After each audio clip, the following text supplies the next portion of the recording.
Hey guys, welcome to our channel. So in this video I'm going to show you how to change your Facebook name.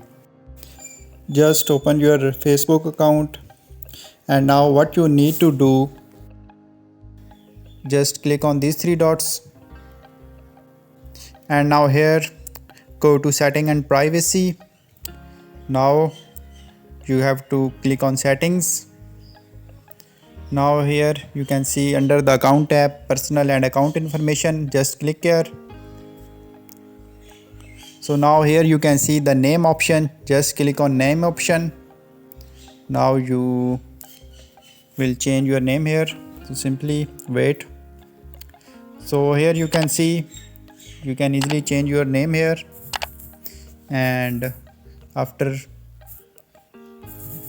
changing your name you can also add first, middle and last name, and then click on review change and your name will be easily changed on Facebook. But here you have to read also this notification. Once you change your Facebook name, you will not be allowed in 60 days to change your name. So after 60 days you can easily change your name on Facebook.